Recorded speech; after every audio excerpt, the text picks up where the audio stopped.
E hoje nós vamos falar sobre um economista... Economista, maracujá, caçador de qualquer coisa. Político e condenado. É importante dizer... Condenado, bom, até agora. É importante dizer que está condenado porque, enfim... Até agora, pelo menos. Até o momento, né? Não foi preso ainda, mas foi condenado. Quem está mais perto de ser preso aí é o outro. Verdade, verdade. Vamos falar dele com 2 L's, né? Sim, Fernando Collor de Mello, que foi o 32º presidente do Brasil. Sai de moto pela estação monumental. O presidente anda mil no país do carnaval. O presidente tira fotos com o índio no palácio. E o presidente sai com o papa e sua corte é um esculacho. 2 anos, 9 meses e 14 dias. Quantas horas? Você não anotou as horas? Agora não tinha, mas... Do dia 15 de novembro... Até o dia de 1990 até 29 de dezembro de 1992. Nem 2 anos. Pois é. Ou 2 anos e 9 meses. Ele tem uma origem curiosa, né? O pai dele tem um papel incrível na política, né? O Arnon Afonso de Farias Mello, que simplesmente matou um senador. O José Cairala, né? Dentro do Congresso, a tiro, porque ele queria matar um. Ele mirou um, acertou o outro, coitado. Mirou o Silvestre Péricles, que era... Eu não lembro de onde era. Sim. Talvez seja de São Paulo, não sei. E ele... Mas ele continuou matou foi o José Cairala, que era um vereador do Acre, que não tem nem foto na Wikipédia. Ele matou um, mas continuou senador, porque Brasil é bagunça. Porque se o cara não é de São Paulo ou do Rio de Janeiro, ele é do Acre e ninguém caça ninguém. Se ele fosse sudestino, né? Já tinha morrido. Entendi, desculpa. Mas olha, vai se acostumando, porque aqui, desceu ali do Espírito Santo, é tudo um grande sudeste, entendeu? Um monte de gente branca comedora de pinhão. Mas era do Acre. Isso é Brasil, né? O cara que matou é pai de um presidente da República. E o outro não tem nem foto na Wikipédia, pelo menos. Olha aí, olha a foto dele aí na Wikipédia como é. Nasceu no Rio de Janeiro, o Fernando Collor, né? Sim, o Collor nasceu no Rio, mas cresceu na Brasília, porque o pai dele era senador. E aí tinha os coleguinhas dele, né? O Paulo Otávio, que foi associado à corrupção. Mensalão do DEM. Nem existe mais. E o Luiz Estevão, né? Senador preso pelo MDB por desvio de verbas públicas. Olha aí, então ele tinha já uma turma boa desde o começo. Uma turma boa, né? A turma do Collor. No entanto, ele se sacramentou como caçador de Marajá. Sim, caçador de Marajá. Mas o que ele chamava de Marajá era o funcionário público, né? Marajá, porque Marajá é só na Índia. Pois é. Então, depois dele se formar em economia, ele foi para Maceió. Sim, para Maceió, dirigiu o jornal da família, a Gazeta de Alagoas. E se casou pela primeira vez com a Libete Monteiro de Carvalho, que também era de outra família tradicional lá de Alagoas. E ele tinha mais 2 esposas, ele teria 2 esposas para frente. A Rosiane e a Caroline. Parece outro homem de família, né, que tá na 3ª esposa e contando. Um certo aí que agora não é mais presidente da República. Eles são tudo defensor da família, né? Mas são tudo cheio. Pois é. Então, ele foi prefeito biônico de Maceió em 1979. Era fácil, né? Porque a família dele mandava lá. Pois é. Deputado federal. Em 82 e governador de Alagoas em 87. Que foi o que levou ele à presidência depois. Atualmente é filiado aonde? Ao PTB do Bob Jeff. Eu quero falar aos meus amigos e minhas amigas do PTB, aos nossos leões, às nossas leoas conservadoras, que acabei de receber esse mandado do maridão de Dona Vivi, o cachorro do Supremo, o Xandão. Aquele que atirou 50 vezes contra a Polícia Federal. E atualmente tá doido. Jogou 3 granadas. E diz que tá doido atualmente. Já tava, né? Já era doido. Chegou a Polícia Federal aqui para me prender agora, ó. As violências do Xandão. Eu não vou me entregar. Diz com quem anda, né, Collor? Pois é. Veja só. Até hoje, o presidente mais jovem da história do país, eleito pelo PRN, que é um partido que ele inventou, né? Ele inventou. Até hoje, com 39 anos, é alguma coisa, eu acho. Pois é. Então ele foi o primeiro eleito pelo voto direto após o regime militar. Sim, depois de 21 anos, porque o Sarney só assumiu. Pois é. E também o primeiro a ser empichado. O primeiro, tem que ser o primeiro, 2 coisas. O mais jovem, o primeiro a assumir depois do regime, votado, né, pelo voto direto. E depois o primeiro a ser mandado para fora pela Câmara Que pena. Sucedeu o Sarney e derrotou o Lula no segundo turno, como a gente falou no último vídeo. Como a gente falou, e também mostrou o que fizeram. Com aquela ajudinha luxuosa da Globo. Ajudinha, né? Como disse o Boni no vídeo. Quem não viu, tá aí o card mostrando. Sim, pro último vídeo. E o último eleito. O último tinha sido o Jânio, que engraçado, né? Porque o Jânio tem algumas características parecidas, né? Tipo, ele ficava discussando com a corrupção. Com a Varre Vassourinha. Esses caras que ficam falando muito de corrupção, que o maior problema do mundo é a corrupção. Eles normalmente têm alguma coisa Normalmente eles são corruptos. Ou tem alguma coisa por dentro. E aí, o homem da vassourinha, né? Ele era outro aventureiro, tinha um discurso também de corrupção, varrer os corruptos pra fora. Mas depois... mas o problema é que ele era mais doido. Pois é. É difícil de saber, não sei, mas enfim. Ele pelo menos era mais claramente inspirado. Mais doido. Largou... Acho que largou a prefeitura também. Largou tudo. Pendurou a chuteira. Doidinho. Inicialmente o Collor era filiado onde... A Arena, obviamente. Claro. Aí depois foi pro PDS.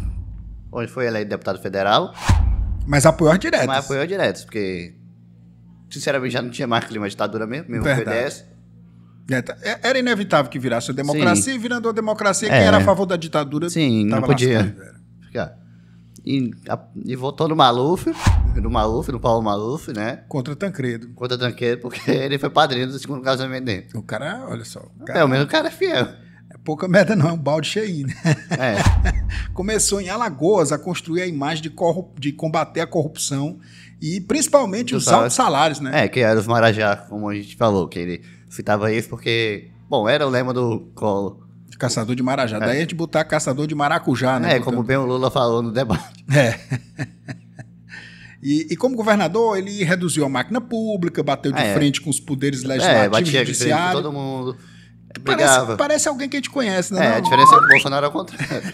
E o Bolsonaro fez isso no âmbito nacional. Sim, né? Ele botou todo mundo para brigar. Brigou com todo mundo. Tinha até um videozinho do Leão, o Rei Leão passeando, que era ele. E as hienas eram o poder legislativo, o poder judiciário. Todo mundo do Brasil que não era ele. Era ele. Típico de alguém com projeto de ditadura. Exatamente. E aí ele tinha aquele jeitão impetuoso, personalista também, que atraiu o interesse da imprensa. Obviamente, porque a imprensa adora alguém limpo. E aquele um jeitão de herói, assim, jovem, jeitão né? Jovem também, porque ele era novo. Começou a promover e tal. E começou Playboy. E começou a promover o nome dele pra suceder o Sarney, que ninguém aguentava mais. No PMDB era motivo de piada essa história dele suceder o Sarney. O Collor. Porque ninguém nem sabia quem era Fernando Collor lá dentro. Agora, é bom a gente ter em mente que a piada de uma geração é o desafio de existência da outra geração. Porque a gente até hoje fala do Collor.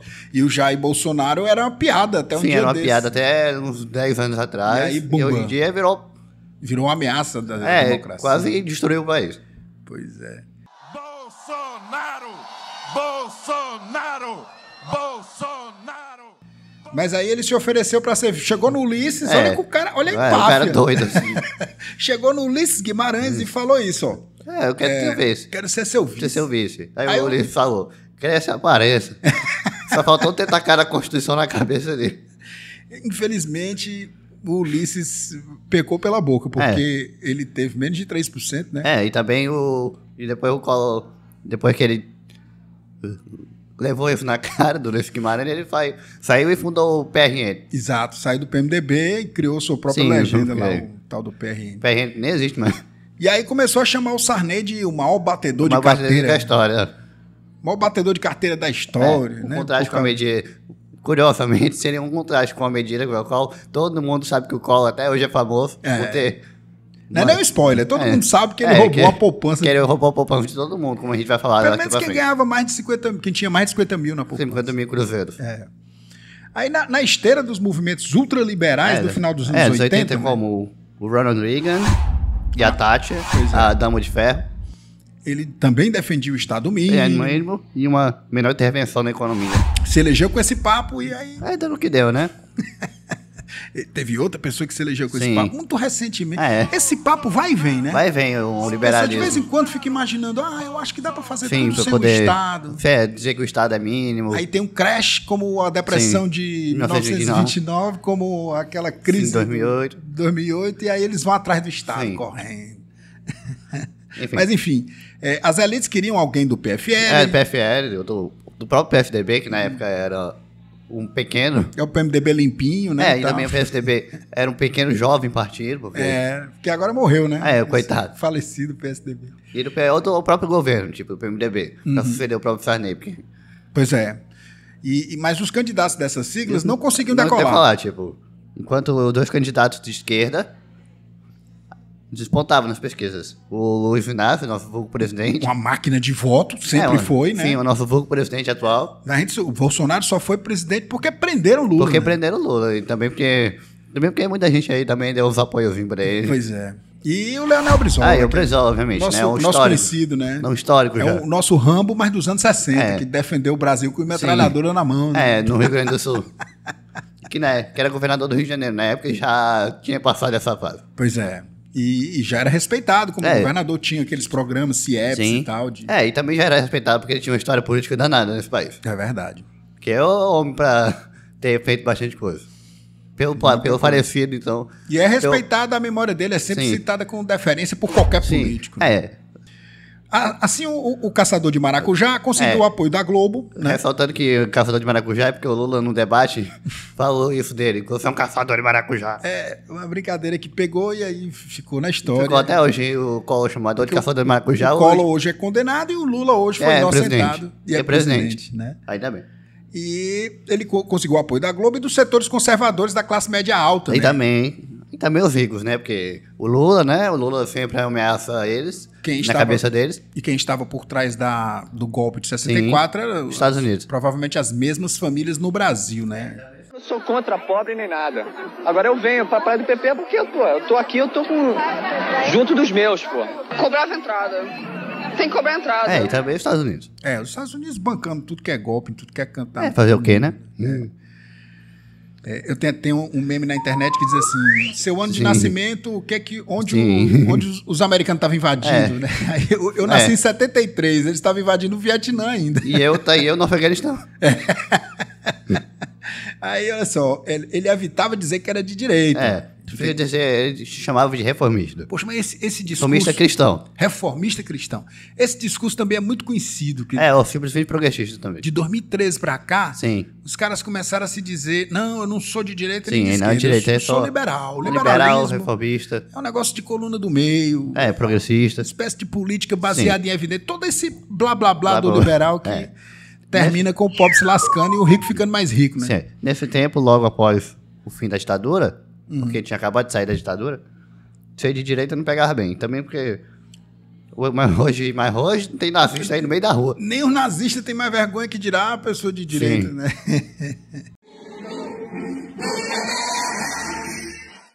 Então, mas no discurso confrontando o Lula na TV... ele disse assim... Você sabe que a divisão que o outro candidato tenta estabelecer entre nós não é verdadeira. Não se trata de direita ou esquerda.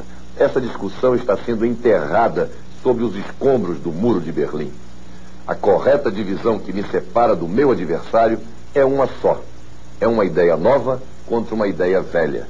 É uma visão moderna contra uma visão atrasada. É um futuro possível contra um passado já testado, por exemplo, na Polônia, na Hungria, na Alemanha Oriental e na Tchecoslováquia. Um passado que, como estamos vendo, fracassou. Qual de nós dois é o novo? O novo, minha gente, não é criar um Estado cada vez mais gigantesco e ineficiente, como fez a ditadura militar durante tantos anos. Um Estado que domina a vontade e liquida com a liberdade das pessoas, como o meu adversário quer nos impor. O novo é diminuir o tamanho da máquina do Estado para tornar o governo mais forte e mais eficiente no cumprimento de suas obrigações. O que é interessante, cara, é que nessa época aí, o cara não podia concordar com a ditadura, né? Não podia concordar, porque tinha recém-saído e... Todo mundo lembrava o que tinha acontecido. Fazia nem pouco tempo. Já o Bolsonaro dizia que a memória era falsa, que na ditadura tudo era lindo, era maravilhoso. O período militar não foi ditadura como a esquerda sempre pregou. Porque o Bolsonaro ele foi formado na ditadura nos quartéis. Porque nos quartéis até hoje eles divulgam que a ditadura foi uma coisa boa. É incrível o sujeito não precisar ter vergonha desse período da história do Brasil, né? E o Collor tinha, tanto que ele associava os períodos de grande crescimento econômico durante a ditadura com os investimentos americanos. Não, dos Estados. Investimentos de todo mundo fora. Não, eles diziam que era coisa de comunista, que nem a União Soviética fazia. A União Soviética. É uma coisa artificial. Sim.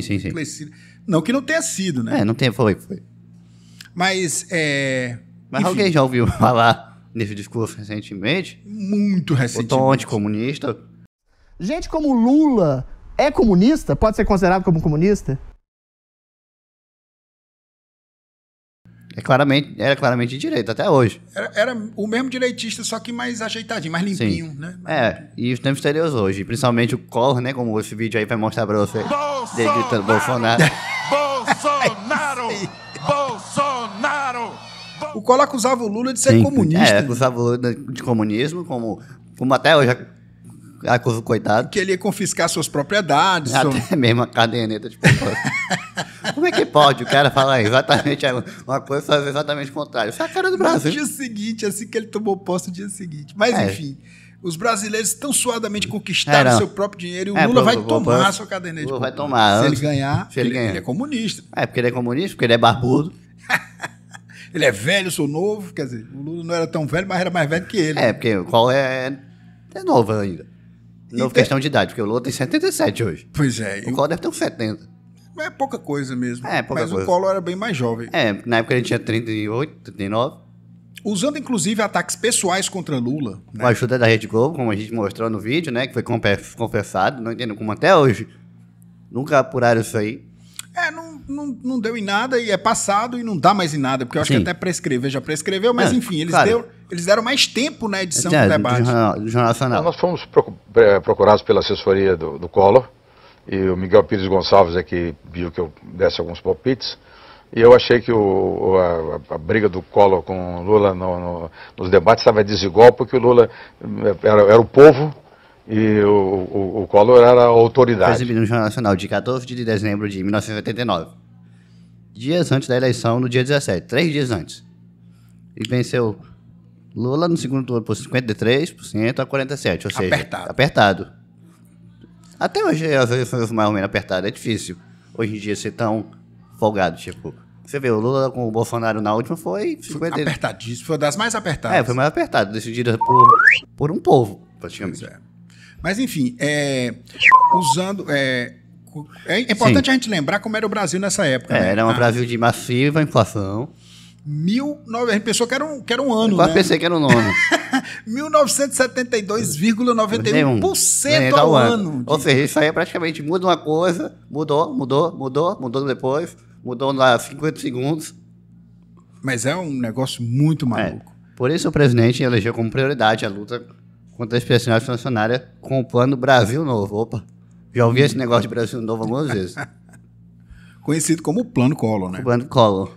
Então, depois de 3 tentativas do Sarney, como a gente viu no último vídeo, a 4ª tentativa também deu errado. Deu errado. Só foi resolver isso 2 anos depois. Pois é. Então, tinha uma grande expectativa em relação ao plano, né? Porque durante a transição do governo, foi solicitado ao Sarney a decretação de feriado bancário. E conseguiu, né? Ele conseguiu. No dia seguinte, a posse do Collor, anunciou o retorno do Cruzeiro, substituindo o Cruzado Novo, a 3ª tentativa do Sarney. Deu um tempinho, gente. Muda toda essa real, essa moeda. Pois é. Mudou para Cruzeiro. Tente deixar pelo menos um pouquinho mais rápido essas moedas. Aí ele fez uma abertura econômica, enxugou a máquina pública. Enxugou a máquina pública, né? Porque com a visão liberal dele. Incentivou a entrada de coisa estrangeira, né? Coisa estrangeira. Que consolidando a globalização. E começo da informatização no Brasil. Pois é. Ele chegou a dizer, na época na FIFA, que os carros brasileiros eram carroça. E andava de jet ski, né? Mas depois andava de jet ski, como a gente vai ver. E a gente já viu esse negócio de jet ski antes também. Infelizmente de um jeito muito mais sombrio. O cara andando... Nessa época ele andava de jet ski no Lago Paranaguá. Agora o presidente andava de jet ski no sangue dos brasileiros mortos durante a Covid. No Guarujá. Pois é. E corria pra fora da casa da Dinda, que era... A residência particular dele, de onde ele não se mudou pra Alvorada pra tentar dizer que era um moço honesto. Aí andava com camisetas motivacionais, correndo. Né? Tocando aí a música do presidente Mauricinho.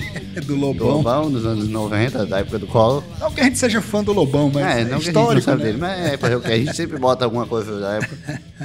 E tornou-se também mais fácil e menos oneroso lançar LPs, né? Que era como se ouvia música na época. Long play, se você não lembra, era um negócio preto com buraco no meio. Assim. Eu nunca vi um desses, não. Então, um dos pontos mais importantes do plano previa o confisco de depósito bancário superior dos 50 mil cruzeiros. Quem tem no depósito à vista, quem tinha ontem no depósito à vista 50 mil cruzados, pode ir ao banco segunda-feira e sacar, se quiser, 50 mil cruzeiros, né? Ou quem tinha isso no overnight. O que excede isso, a parte excedente a esses 50 mil, fica depositada no banco, junto ao Banco Central, sob a titularidade da pessoa física ou pessoa jurídica, em forma de cruzados novos. Deu errado. Que era exatamente o que ele tinha dito que o Lula ia fazer. O Lula ia fazer, rapaz. Mas se o Lula tivesse esse direito, talvez até fizesse talvez mesmo. Por um prazo de 18 meses, visando reduzir a quantidade de moeda em circulação. Além de alterações no cálculo da correção monetária e no funcionamento das aplicações financeiras. Mesmo sendo um confisco bancário de um flagrante de respeito ao direito constitucional de propriedade, de uma Constituição que mal tinha saído do forno. O plano econômico foi conduzido pela ministra da Economia, Zélia Cardoso de Mello. Zélia Cardoso de Mello, que foi aprovado pelo Congresso Nacional em questão de poucos dias. Rolou alguma coisa para aprovar tão rápido? Pois é, até hoje a gente não sabe, mas a garfada na poupança não feriu de morte a popularidade do governo. Não chegou à popularidade, até porque o sociólogo brasileiro Brasil de Salom Júnior lembra que a maioria da população não possui valores acima da linha do confisco, da corte. Então parecia até uma coisa de Robin Hood, né? Tirou dos ricos para dar para os pobres, né? De certa forma. De modo que não foi afetado negativamente. O que o povo sentiu foi a estabilização, né, dos preços. Foi o contrário. O efeito positivo da estabilização dos preços. Pelo menos por um tempo. Por certo tempo. Não sabemos, quer dizer, não lembramos o quanto. Cara, até hoje tem gente podendo receber dinheiro. Inclusive herdeiro das pessoas que podem ter falecido, aí herdou, de certa entraram forma, na justiça e morreram antes do processo correr. Até hoje tem gente aí, né? Como eu mandei a notícia para um amigo meu que está nessa condição. Tipo, que a gente vai ver, botar na tela essa notícia aí para as pessoas verem que, para quem inclusive tiver, né? Porque sabe, porque até hoje, 30 anos depois, ainda informação tem gente... de utilidade pública, né? Informação pública. Porque isso é dinheiro. Dinheiro. Como resultado, o PIB se moveu igual uma gangorra decrescente. Subia, 3,2% de crescimento. Em 89. Aí caía de novo. Menos 4,3% em 90. Seguido de alta de 1% em 91. E fechou em 92 com... O último ano do Collor. Menos 0,5%. Menos 0,5%, ou seja, não deu nada certo. Não deu em nada. Tirou o dinheiro de todo mundo, a galera ficou lisa. Alguns se mataram, alguns morreram do coração. Muita gente. Aconteceu de tudo. E não resolveu a economia. Outros candidatos, na época, na eleição, caso tivesse ganhado, corria o risco de ter apoiado a medida. É porque era teoria econômica na época, no movimento de desespero. Ninguém sabia o que fazer. Ninguém sabia o que fazer com o dinheiro, porque era inflação toda hora. Pois é. E o Brasil estava no espiral inflacionário, como a gente falou, a gente pensou que era um número do ano, né? A gente... Botamos o ano errado, né? Botou o ano errado. Não. Parecia que era 72. Era o número da inflação. Pois é. Mas o desenho final foi provavelmente muito influenciado do plano, né? Do plano Collor. Foi influenciado por um documento. De Luiz G. Berzeluso e aí o Júlio F. Almeida. É só porque o sobrenome sou meio... Júlio Luiz Beluzzo e o Júlio Almeida. E o Júlio Almeida. Discutido na assessoria do candidato do PMDB, Ulisses Guimarães, e também na assessoria do PT, né? Também na assessoria do Lula, porque... Qualquer um que tivesse ganhado, eles iam escutar esses caras. Porque tem que escutar numa democracia. Pois é. E também porque, enfim, eles tinham que ter alguma alternativa. Era inflação enorme. Apesar das diferenças nas estratégias econômicas gerais, as candidaturas que se enfrentavam no meio dessa... Aceleração econômica muito forte, porque, pelo amor de Deus, era horrível naquela época. E hiperinflação aberta no segundo semestre de 89, né? Eles não tinham política de estabilização própria. Ninguém sabia o que fazer, na realidade. Porque afinal era difícil. Pois é. Foi até bom que o Collor tenha errado, porque isso, né, de certa forma. De certa forma. Mas ele não era muito afeito à negociação política. Não, ele recebia apoio dos partidos da direita, direita entre aspas, talvez, né? Eu não sei quantas aspas, né? Mas PFL. PFL, porque PDS, PTB. Porque era duas vertentes da época da ditadura. Sim. E o PTB, o PTB, que na época... Quer dizer, o PTB da época... O PTB sempre foi pelego, né? Sempre foi, tipo, um negócio assim. Na época do Getúlio, pelo menos, ele era realmente trabalhista. E do PL, que hoje é de extrema, né? Era pra ser o PN, né? O Partido Nazista. Né? Extrema direita. Bem-vindo ao Brasil, onde o Partido dos Trabalhadores é o social-democrata. Social-democrata. É liberal. E o Partido Liberal. Liberal é o fascista. Isso é a cara do Brasil. A cara do Brasil. É um meme que tem aí. Em reunião de países ibero-americanos, o presidente ofereceu ajuda para a campanha de imunização a mais de 21 países. No governo do Collor, o pessoal... Questionava vacina. Mas o povo tomava vacina do mesmo jeito. Tem que ser o pior presidente, é mesmo o Jair Bolsonaro. Né? Conseguiu superar o Collor. Conseguiu. Bom, o Collor também é aquele outro vampiro lá também. Outro vampiro também. E assinou o decreto de 25 de maio de 92, que homologou a demarcação da terra indígena Yanomami, né? E também, 26 de março de 91, assinou o Tratado de Assunção, que constituiu o Mercosul. E a Yanomami é importante, né? 9,4 milhões de hectares, né? Diferente do Bolsonaro, que é o que ele disse aí. Não existe mais demarcação de terra indígena. E também demarcou a terra indígena, autorizou a demarcação da terra indígena... Nem no... Mencragnote, 4,9 milhões de hectares, né? Nem mesmo no governo do Collor os originários sofreram tanto quanto eles sofreram agora há pouco. Pois é. Com o Bolsonaro, com a gente sabendo no início desse ano o que ele estava fazendo. E, inclusive, na ecologia, o Brasil abrigou a Cúpula da Terra. A Cúpula da Terra, a COP92, Rio 92. Rio 92, a primeira conferência das Nações Unidas sobre Meio Ambiente e Desenvolvimento. Em razão do evento, eu transferi de 3 a 14 de julho de 92, a capital federal para o Rio de Janeiro. Convocou as Forças Armadas para fazer a segurança. Então, ou seja, fez até o Rio de Janeiro voltar a ser capital por um tempo. Porque o Rio de Janeiro é muito icônico, tem muita natureza. Né? Porque Brasília só tem o Lago Paranoá aqui. Que não é exatamente, é quase um açude. Em meados de 91, denúncias de irregularidades começaram a fugir na imprensa. Chegava de uma parte aí que todo mundo envolvia gente do próxima, né? Presidente. Ministros, amigos. E até mesmo a primeira dama dele. Algo meio familiar, não é? É verdade. Numa entrevista à revista Veja... De novo a Veja. 30 anos depois a Veja fazendo confusão. Ontem saiu uma notícia entrevista na Veja sobre a delação do coronel Mauro Cid, né? Parece que ele vai entregar as pontas. Não sabemos quando, mas parece. Não sabemos quando, mas parece que o Bolsonaro vai cair assim, pro presídio, né? Vai pro presídio, porque era presidente, a gente já derrubou ele. Graças a Deus. E se ele tivesse ganho, a gente não tava vivendo esse momento, essa alegria de ver esse desgraçado. E também entrevista a Veja, justamente, em 92, em maio, o Pedro Collor, que era o irmão dele, que revelou o esquema de corrupção que envolvia o ex-tesoureiro da campanha, o Paulo César Farias, ou mais conhecido por muita gente como PC Farias. Que foi barbaramente assassinado, né? Um assassinado ninguém sabe até hoje. E a conclusão, tem duas conclusões de legista, mas a conclusão geral era que foi crime passional. Crime passional. Sendo que, assim, morreu ele e a mulher. Ninguém sabe quem atirou primeiro, né? Enfim. E também porque... Ficou meio maluco. Também porque ninguém sabe também se o Collor também não podia ter alguma coisa a ver com isso. Pois é. Até hoje não se sabe. Foi encerrado como crime passional. Sim. Mas Em meio a forte comoção popular, porque o povo estava comovido, aí instalado uma CPI para apurar a responsabilidade do presidente sobre os fatos. Aí ele tinha aquele estilo boçal e autoritário, não se envolvia com ninguém, não conversava muito, né? E aí o Centrão... Porque o Centrão, né? Se gritar, pega Centrão. Não fica meu irmão. Centrão... Que hoje em dia é comandado ironicamente, é comandado por um alagoano. Pois é, que é o Arthur Lira, né? Sim. De campaça o impeachment dele.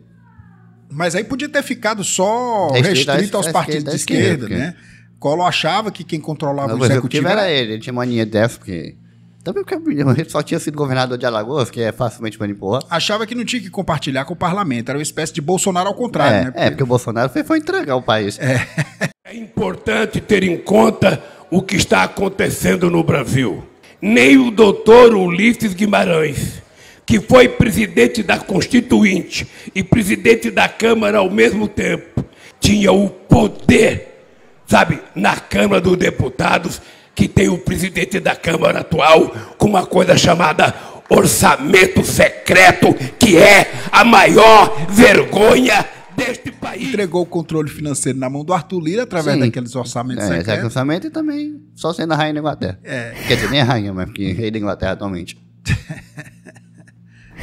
Em entrevista à revista Isto É, Heriberto França, que era o motorista da secretária, do Collor, diz que as empresas do PC Farias pagavam as despesas familiares por meio de depósitos na conta do funcionário. Revelou-se ainda que um Fiat Elba para uso do presidente foi comprado por um chefe de um compra fantasma ligado ao ex-tesoureiro. As joias de hoje... A joia de hoje era a Fiat, né? O Fiat Elba de ontem. Você vê como as coisas mudam. Antigamente eles compravam Fiat, hoje é joia que eles mandam embora. Agora eles ganham as joias de presente da Arábia Saudita e vão vender nos Estados Unidos. Para ganhar dinheiro e também para escapar da prisão. Pois é. Dia 2 de outubro foi aberto o processo de impeachment na Câmara dos Deputados, né? Impressionado pela maciça presença do povo. A próxima batalha política em Brasília já tem data marcada. Terça-feira que vem, uma semana depois de aprovado o relatório final da CPI, a Câmara dos Deputados recebe um pedido de impeachment. A mobilização para o novo confronto no Congresso Nacional já começou nos partidos políticos. Na rua, com o movimento dos caras pintados. Eu tenho um amigo meu que foi desse movimento aí. Eu não conheço ninguém muito caras pintados, ainda bem. Eu não fui. Eu era muito novo. E também esse povo aí também, hoje em dia, é capaz de estar apoiando sei lá quem hoje. Pois eles pintaram a cara de novo, só que pro mal, né? Collor afirmava que só morto ele deixaria o Palácio do Planalto. Jair Bolsonaro diz que só sai da presidência morto. Só Deus me tira da cadeira presidencial. E me tira, obviamente, tirando a minha vida. E o Bolsonaro, inclusive, quase copiou esse discurso. E nem para morrer, né, o Collor. Ele até disse isso. No próximo domingo, ele disse, leia para nós a mensagem. No próximo domingo, esta é uma mensagem que eu dirijo a todo o Brasil. A todos aqueles que têm a mesma profissão de fé, que saiam no próximo domingo de casa com a presença de alguma roupa, com alguma peça de roupa, e uma das cores da nossa bandeira, que eles põem na janelas, toalhas, panos, que tiver nas cores da bandeira. Nós estaremos mostrando onde está a verdadeira maioria. Na minha gente, no meu povo. Nos pés descalços, nos descamisados. Descamisado. Tá imitando Evita Peron ainda. Gente, descamisados, naqueles para quem foi eleito. Para quem eu estarei governando o último dia do meu mandato. Em 13 de agosto ele disse isso. A gente está escrevendo isso quase 30 anos depois. A gente escreveu isso quase 30 anos depois. A gente escreveu isso no dia 11, na semana passada. 11 de agosto. E os brasileiros ouviram o pedido e foram às ruas, mas não na bandeira verde e amarela. A cor escolhida para o protesto foi o preto. A manifestação começou cedo em frente à Catedral de Brasília. As pessoas ocuparam a esplanada dos ministérios, predominando a cor preta nas roupas, bandeiras e faixas. Flopou, como se diz hoje. Como diz hoje. E também que, né, pelo menos, é melhor que tenha saído de preto, né, porque as últimas pessoas foram de verde e amarelo, né. Foi um trauma agora. Não deu muito certo não, né. E também foi um trauma. Então, os brasileiros, no dia 16 de agosto, o 16 de agosto de luto, que é como ficou chamado esse dia, hoje, deflagrou uma onda de novas manifestações que ganhou o estímulo de partidos de oposição. Os sindicatos. Estudantes com as caras pintadas de verde e amarelo se tornaram os símbolos dos protestos. Adornados pelos bonecões do Collor e do PC. Foi nessa época que surgiu aquele senador do PT, o Lindbergh Farias. Ele surgiu nessa época, era cara pintada. Um montão de gente surgiu naquela época. Pois é. Até o Maluf foi... o centro e a direita, até o Maluf, gente. O centro e a direita aderiram, o Maluf foi a favor do impeachment. O Maluf que era o padrinho de casamento. Do segundo casamento. Votou nele, o Collor votou nele em retribuição e foi a favor do impeachment. Você vê o que é o Maluf. Ninguém pode confiar no Maluf. Ninguém pode confiar no Maluf.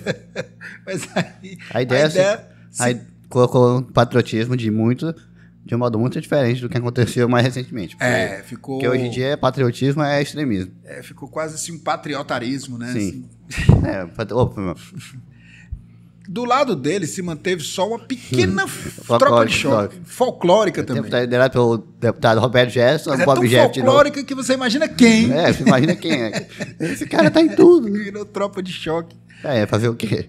Aí, enfim, ele prometia cargos, verbas e um diário oficial gordo para quem votasse contra o impeachment. Sempre ele denunciando, mas sempre ele também tendo alguma coisa no meio. Na verdade, o Itamar já estava se dissociando ao Collor desde o começo de 92, como disse o Brasil de Salum.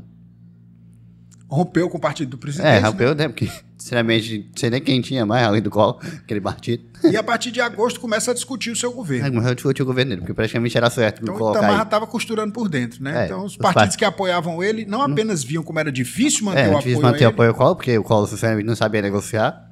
Mas observava que tinha uma luz no fim do túnel, né? O Itamar, que consegue, através de um grupo de parlamentares, principalmente do PMDB e do PSDB, montar um esquema assimilando gente que, a princípio, estaria defendendo o Collor, como disse o Brasil de Salom. E foi exatamente no governo do Itamar que surgiu o plano... Plano real e bastante coisa. Em 29 de setembro, por 441 votos a 38, a Câmara autoriza a abertura do processo de impeachment. Paulo Romano, PFL Minas Gerais.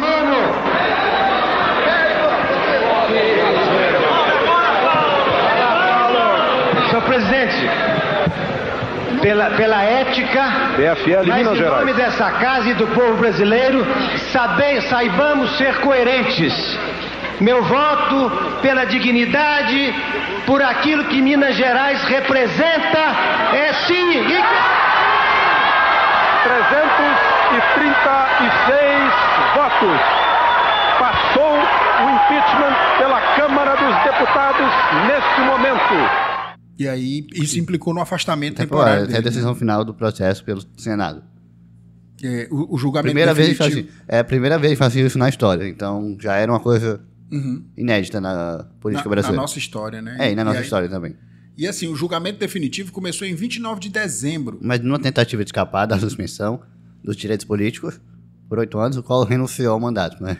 Ainda assim, o Senado prosseguiu com o julgamento. Tornou inelegível. De uma forma simbólica, né? Porque legalmente ele poderia ter escapado. Legalmente, mas as pessoas não deixaram ele correr. Foi o contrário do que aconteceu com a Dilma, né? Porque ela foi derrubada, empichada, mas eles não deixaram ele, não tiraram os direitos políticos dela. Em votação subsequente, o Senado Federal decidiu afastar a pena de inabilitação para o exercício de cargo público, em virtude de não se ter obtido nesta votação 2/3 dos votos constitucionalmente previstos. Até porque eles sabiam que não tinha feito nada, né? Sabia, também porque tinha tido uma articulação. Pois é. Enfim. Com o Supremo, com tudo, como diz o Romero Jucá, né? Mas, enfim... O ex-presidente reuniu a imprensa na casa da Dina, porque era a casa dele, não era nem o Palácio da Alvorada. Ainda bem que ele não poluiu aquilo lá. E aí esbravejou, chamou o Brasil de republiqueta tribal. Diz ter sido derrubado por aqueles que eram contra a modernização dos países. Se comparou ao Getúlio, só não saiu no caixão. Né? Só não saiu morto. Assim é fácil, né? Se comparar a Getúlio, quero ver sair do caixão. Incluindo também que o avô dele era próximo do Getúlio, o avô dele, o Lindolfo. Sim, pois é. Então, a presidência foi assumida pelo então vice-presidente Itamar Franco. Itamar Franco, né? E o Collor virou aquele exemplo do que não fazer, né? Inaugurando nos governos posteriores a iniciativa política conhecida como presidencialismo de coalizão, termo criado em um artigo do cientista político, o Sérgio Abrantes. E assim termina a história do caçador de maracujás, que recentemente, inclusive, foi condenado pelo conjunto da obra, né? Pelo STF. E também porque... E também o Collor foi uma lição, de certa forma. Se você não sabe de nada. Não tem que ser presidente. Não sei se o Bolsonaro aprendeu essa lição. O Bolsonaro, porque sempre tem de 30 anos nesse país, tem alguém que tenta fazer alguma coisa diferente. De 30 em 30 anos. Primeiro foi... Essa teoria é interessante. Começa com o da vassourinha. O Jânio, 30 anos depois Collor, 30 anos depois... Bolsonaro, de certa forma. Espero que nós tenhamos 30 anos de alguma reconstrução desse pelo amor país, de Deus. Né? Então, até a próxima. Sim, com o governo do Itamar. Até lá. 61. Jair Bolsonaro. Representando e expressando também a vontade dos militares, que são povo, voto sim. Jair Bolsonaro, sim, 162.